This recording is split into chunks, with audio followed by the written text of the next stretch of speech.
Halo semuanya, perkenalkan nama saya Nengko Malasari dari program studi S1 Manajemen dengan NIM 101252229. Di sini saya akan membahas mengenai topik yang sangat krusial yaitu pentingnya bahasa Indonesia dalam percakapan masa kini. Bahasa Indonesia bukan hanya sekedar alat komunikasi, tetapi juga merupakan salah satu alat pemersatu bangsa untuk menyatukan keberagaman suku, budaya, dan bahasa di seluruh Nusantara.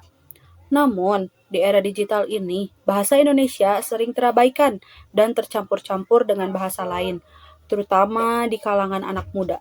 Bahasa Indonesia juga disebut sebagai identitas nasional di era digital, karena dalam era ini juga bahasa Indonesia sebagai penghubung kita dengan berbagai budaya bahasa asing, sehingga bahasa Indonesia sebagai benteng utama yang menjaga identitas nasional. Jika tidak dijaga dengan baik, maka beresiko kehilangan identitas bangsa Indonesia.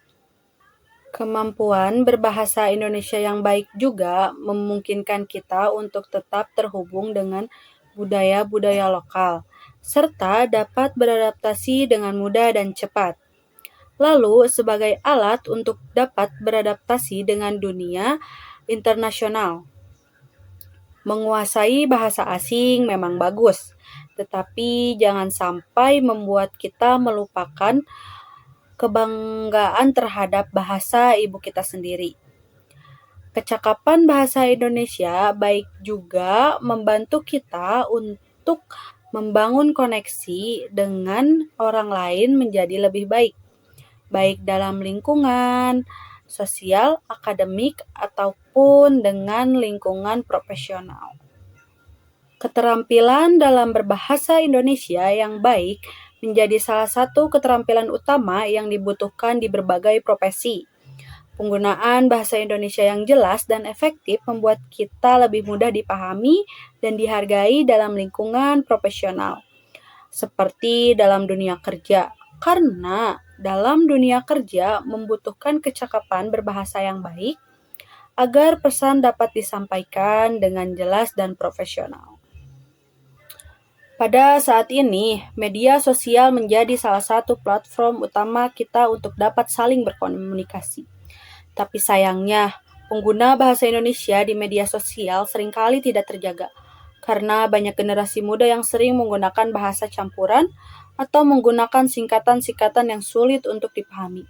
Padahal dengan bahasa Indonesia yang baik, membuat kita bisa menyampaikan ide-ide kreatif dan efektif sekaligus juga menjaga citra kita di hadapan publik.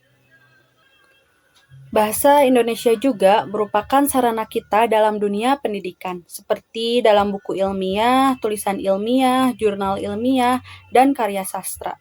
Jika bangsa Indonesia kesulitan dalam berbahasa Indonesia, maka mereka akan kesulitan memahami ilmu pengetahuan yang disampaikan dalam bahasa tersebut, karena kurangnya literasi bahasa Indonesia.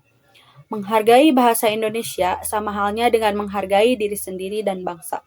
Oleh karena itu, pentingnya bagi kita untuk terus dapat mengembangkan dan meningkatkan kecakapan bahasa Indonesia dalam kehidupan sehari-hari serta ke berbagai aspek kehidupan.